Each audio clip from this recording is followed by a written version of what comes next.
Huge news in the cryptocurrency space over the last 2 days under the new Trump administration. Amazing stuff has been happening in only 2 days. But in this video, I'm going to talk about 3 things that haven't happened yet that could very easily pump our bags to the moon. These 3 things are hugely important, but first let's recap what happened in the last 2 days alone. We had Ross Ulbricht freed, Tornado Cash developers who got put in prison for making open source privacy software. That decision was overturned in Texas. So now privacy, as long as it's OFAC compliant, is probably going to be okay to go for the whole bull cycle. Huge for, a human rights perspective. Trump launches his meme coin, $30 billion of daily volume, $8 billion market cap after 4 days?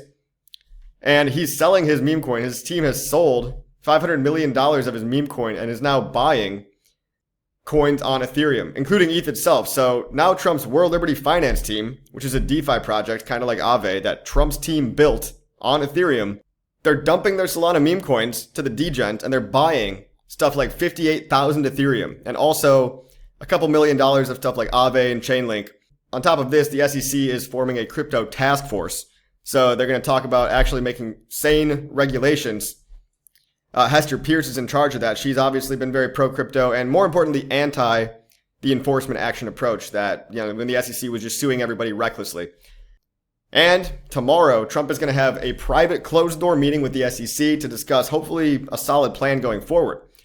All this happened in just 2 days, guys. There's just something in the air. Guys, everybody knows that we're gearing up. There's almost like an anxiety, an anticipation of the bull market because things haven't really pumped yet. You're actually still not too late, believe it or not. And a lot of people are bullish on the main ones like Bitcoin. Ethereum still hasn't pumped. Ethereum's been infighting with the Ethereum Foundation. Everyone's mad at ETH because it won't pump.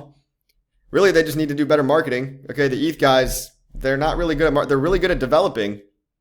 But the cool thing about other alts like PulseChain is that we inherit everything good that happens to ETH. And so the lower liquidity, newer coins that are doing better marketing, like HEX, PulseChain, PulseX, INC token, those are my favorites. Those are probably going to pump massively compared to Bitcoin and Ethereum. Well, at least I believe so. And I'll tell you why. Again, there's some things coming up that nobody's talking about yet. Pay close attention.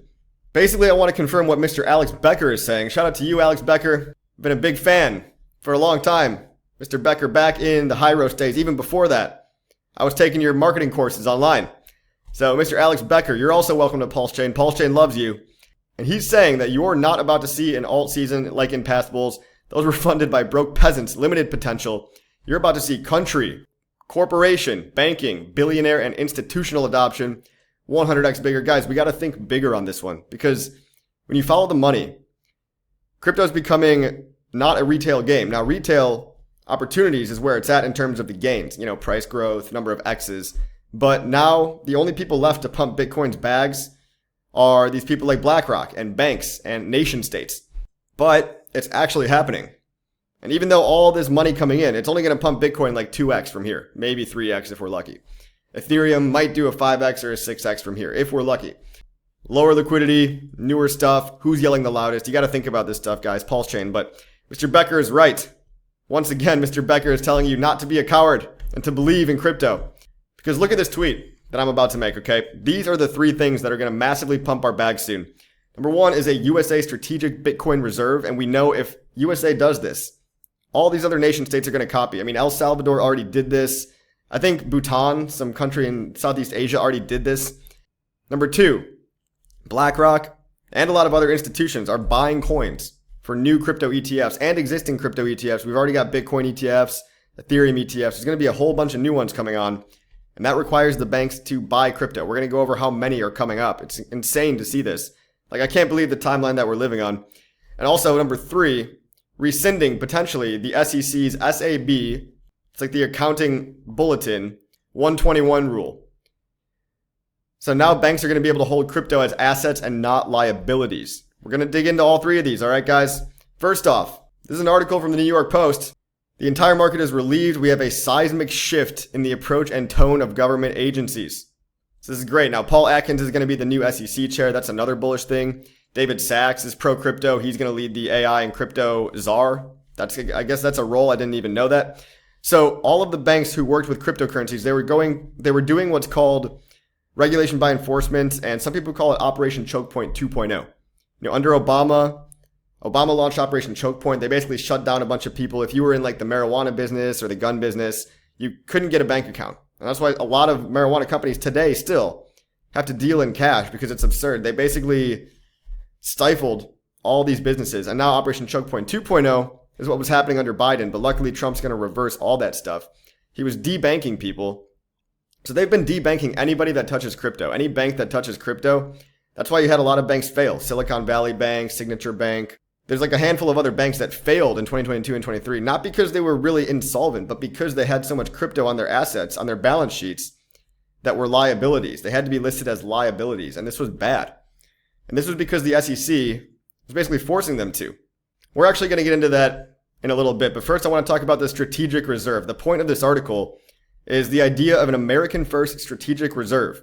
So Trump is prioritizing and expected to issue a strategic reserve of holding crypto. So the US government is going to be buying billions of dollars of cryptocurrency.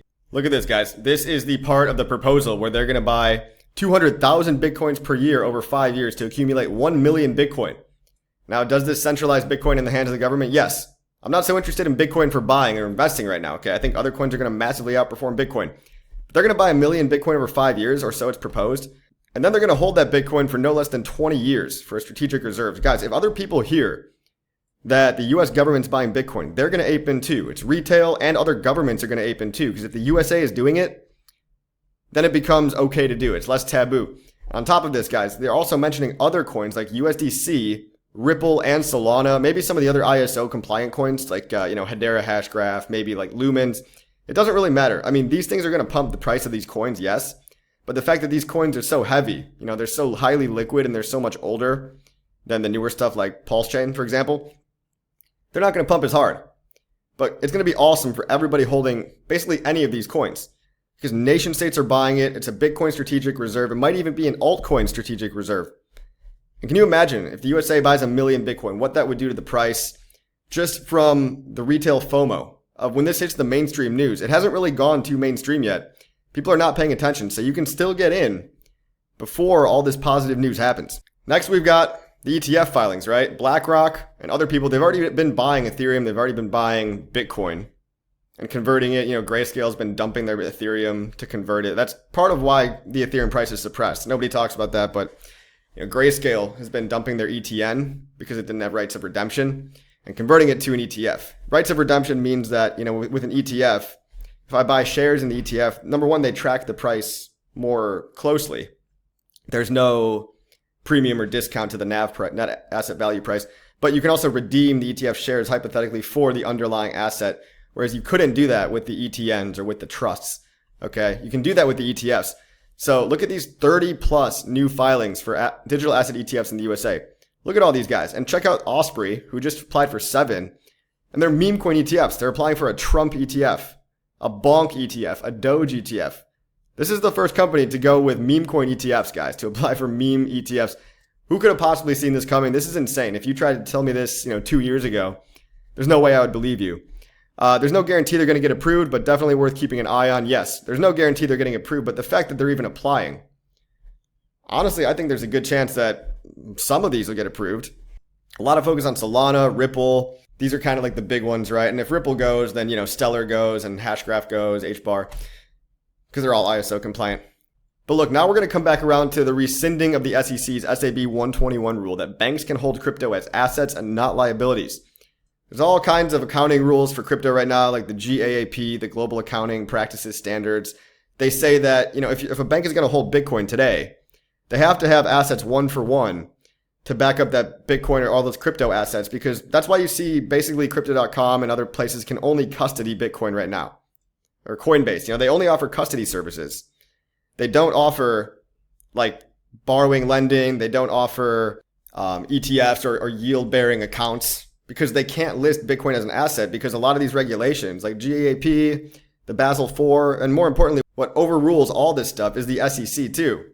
Because the SEC in America doesn't care about the global rules. They care about local rules, which are just adding on.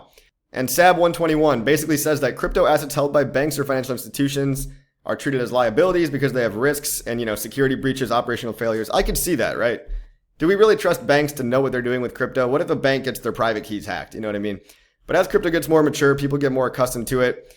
things will eventually change. And now is that time where things seem to be changing. So the capital requirements, banks used to have to hold assets. Remember, they used to have to hold assets like cash, equities, treasuries, whatever, against the cryptocurrency, which can be burdensome and discourages widespread adoption of crypto. But in this Reuters article, guys, Trump is creating a crypto council. Repealing SEC guidance is on the table.